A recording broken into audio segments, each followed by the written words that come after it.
Kasihan betul nasib ILC TV One. Sudah 4 tahun lebih nggak balik-balik ke televisi.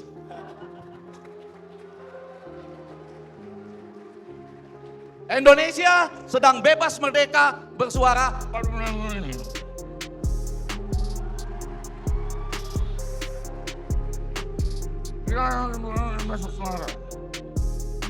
Karena kartu kita masing-masing sudah ada di tangan orang Indonesia.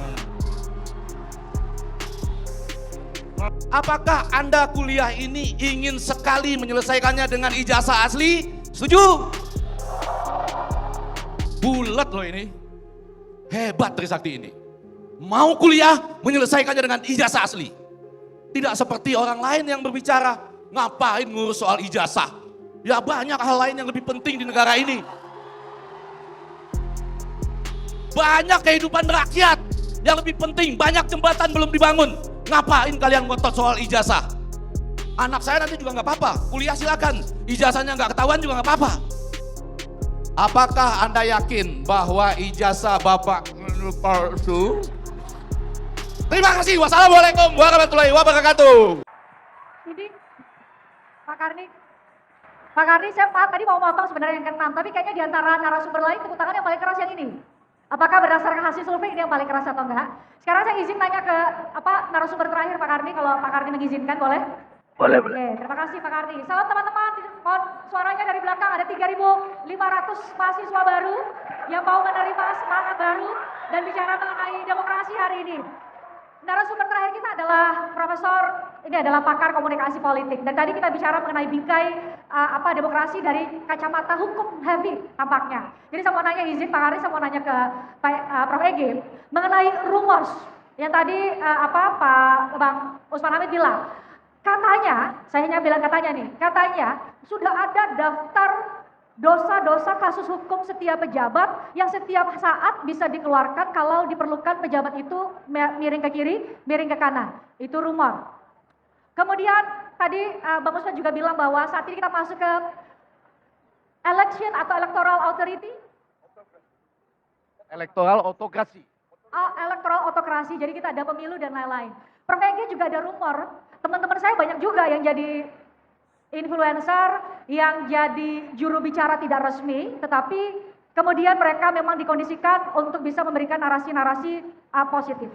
Apakah dari kacamata politik, itu adalah bagian dari menjaga stabilitas demi kita baik secara ekonomi, atau masih dalam koridor demokrasi dalam arti Bang Maman bilang tadi, kita juga harus ada sopan santun, ada penyeimbang narasi atau counter narasi, Prof. Ege yang paling tahu, counter narasi, sehingga kemudian ruang demokrasi kita seimbang, ada yang bisa menyuarakan secara objektif, ada yang bisa menyuarakan, bebas menyuarakan sesuai dengan pendapatnya masing-masing. Apa yang tengah terjadi dari kacamata politik? Itu poinnya, Prof. Ege. Boleh. Ya. Assalamualaikum warahmatullahi wabarakatuh. Shalom, Om Swastiastu, Namo Buddhaya, selamat sore yang terhormat Bapak Rektor. Ketemu lagi Pak, kemudian seluruh kolega, teman-teman dosen, dan Datuk Karni Ilyas yang fenomenal. Kalau giliran saya, kalau nggak ngerti nggak usah tepuk tangan Bapak-Bapak dan Ibu-Ibu ya. Karena belakangan ini itu ada fenomena namanya TOP, TOP. Apa itu? Tepuk tangan over penjilatan, kurang lebih begitu ya. TOP. Apa-apa tepuk tangan. Apa-apa tepuk tangan, yang penting asal Bapak senang, kurang lebih gitu ya. Baik, langsung menjawab ke pertanyaan Anda, saya menyatakan bahwa sambil menjawab dua itu ya, itu akan sampai pada ujungnya. Soalnya itu pertanyaan yang paling berbahaya, jadi nanti jawabannya di ujung. Itu akan dijawab dengan cara sepak bola, saya janji akan dijawab dengan cara sepak bola. Tetapi 80 tahun Indonesia merdeka, sudah merdekakah kita untuk bersuara? Sudah. Kenapa sudah? Yang pertama, indeksnya. Di Indonesia ini orang boleh bersuara apa saja, bahkan bisa berubah-ubah suaranya. Jadi misalnya dulu bilang, Bapak P itu tukang bohong, sampai kita berikan award untuk pembohong. Sekarang kita bilang, enggak, Bapak itu hebat. Saya pun mau menjadi menteri Bapak itu, karena dia selalu jujur dan baik. Bebas, silakan saja, silakan, tidak ada masalah. Orang ini melanggar HAM tahun 98 ya, ada ya 12 Mei. Sekarang nggak ada. Tidak terjadi perkosaan apapun dalam bentuk massal, nggak ada. Jadi apakah kita merdeka untuk bersuara? Bebas, merdeka, silakan. Berubah-ubah pun boleh. Gak usah tepuk tangan. Kalau nggak ngerti gak usah tepuk tangan. Yang ngerti boleh tepuk tangan. Kalau nggak jadi top. Tepuk tangan over penjilatan. Oke. Yang kedua, mulai masuk nih. Yang kedua mulai masuk. Apakah kita sudah merdeka untuk bersuara? Sudah. Orang boleh bikin survei-survei dan mengumumkannya tanpa menyebutkan siapa yang bayar. Bebas, silakan. Hasil-hasil yang dikutip tadi berbeda dengan Freedom House atau Reporter Without Borders yang menyatakan bahwa selama 10 tahun ini indeks demokrasi kita dan kebebasan berpendapat kita turun. Tetapi yang ada di sini naik dan bagus. Silakan, silakan bebas bersuara, silakan bikin survei sesuka Anda. Tentang buzzer, silakan menggaji buzzer sebebas-bebasnya. Sudah bebas kita sekarang. Mulai terjawab ya. Satu yang buzzer tadi ya. Yang ketiga, tentang ILC yang fenomenal. Tadi Pak Rektor pakai pantun. Kalau orang Sumatera Pak, pantun apapun yang Bapak sampaikan, kita bisa jawab. Tadi ya, kembang selasi di atas nampan. Cakep. Lebih cantik kalau dihiasi dengan bunga melati. Kasihan betul nasib ILC TV One. Sudah 4 tahun lebih nggak balik-balik ke televisi.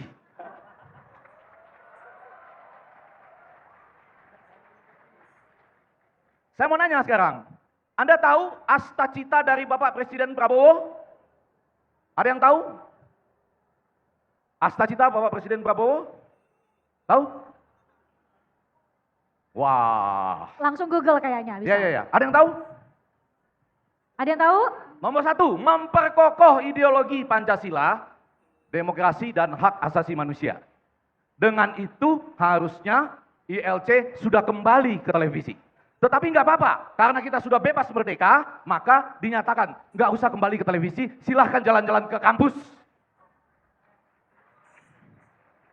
Nanti pertanyaan ini saya mau titip ke Kang Maman. Kenapa? Apa yang terjadi sampai ILC itu bisa tidak ada di televisi lagi? Nah, itu nanti kita butuh jawaban dari dia.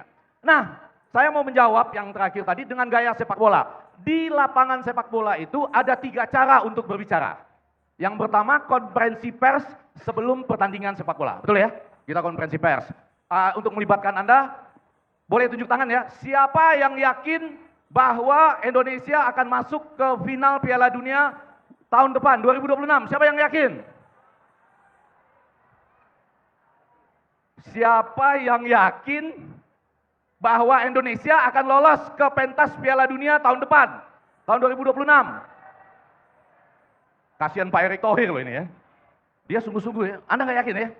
Tapi ada bagian konferensi pers untuk menyatakan itu. Yang kedua, ada bagian di mana kita tadi boleh berbicara kepada wasit. Dan itu diwakili oleh kapten. Betul ya? Yang bukan kapten nggak boleh bicara. Kapten yang boleh berbicara. Anda nonton bola kan? Ada nonton bola kan? Siapa yang begadang tadi malam nonton Liverpool? Siapa? Manchester United? Ini hebat, ini hebat. Ya, ini hebat nih. Belum pernah menang tapi tetap semangat. Itu top. Real Madrid. Wih, Barcelona. Sleman, PSS Sleman. Enggak apa-apa dong, ada hoki caraka. Hoki caraka kan? Ada hoki caraka yang selalu. Tapi ada bagian di mana di sepak bola orang berbicara, ya, diwakili oleh kapten kepada wasit, ya. Nah, ini belakangan mulai nggak ada nih. Ya, mulai nggak ada. Siapa yang mewakili kita untuk berbicara kepada wasit atau pimpinan negara kita? Coba, siapa coba? Teman-teman kita yang di DPR. Nanti ya. Yang ketiga, cara berkomunikasi di lapangan bola itu adalah antar pemain. Cara berkomunikasinya gini.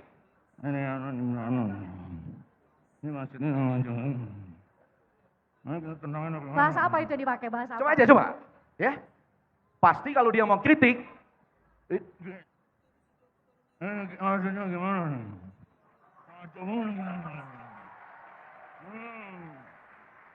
Indonesia sedang bebas merdeka bersuara.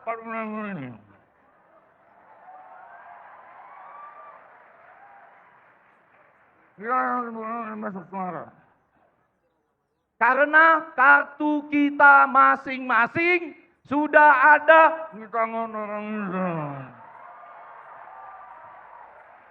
Bapak itu sudah punya kartu kita masing-masing. Ini jawab pertanyaan saya yang kedua tadi. Jawab terakhir. Tapi terakhir saya mau menanyakan kepada Anda semua, Bapak. Penutup ya, sebelum ke Kang Maman. Mohon tadi Kang Maman. Ya. Menarik loh, anak tadi bilang sebelumnya ada orde baru. Kalau saya menjawab sekarang ini namanya orde baru-baru ini, kurang lebih gitu ya. Bukan orde paling baru, orde baru-baru ini. Jadi nanti kalau kita, kesalahannya dia juga. Saya berkali-kali ke Mahkamah Konstitusi ingin supaya presidensial threshold tidak ada. Tapi dia tidak mau maju jadi presiden. Saya yakin nanti kalau dia mau maju jadi presiden karena tidak ada presidensial threshold lagi, kita tidak boleh membuat kelompok yang namanya Usman Mania, itu nggak boleh. Kita harus membuat kelompok yang namanya misalnya Reformasi Mania. Demokrasi Mania. Mohon maaf Bapak sudah akan rapat lagi ya menentukan siapa pengganti ketuanya ya Pak ya. Ya. Jadi, nah pertanyaan saya terakhir 2 pertanyaan saja. Karena pertanyaan Anda sudah saya jawab dengan tepat. Yang pertama, apakah Anda kuliah ini ingin sekali menyelesaikannya dengan ijazah asli? Setuju? Bulat loh ini. Hebat Trisakti ini.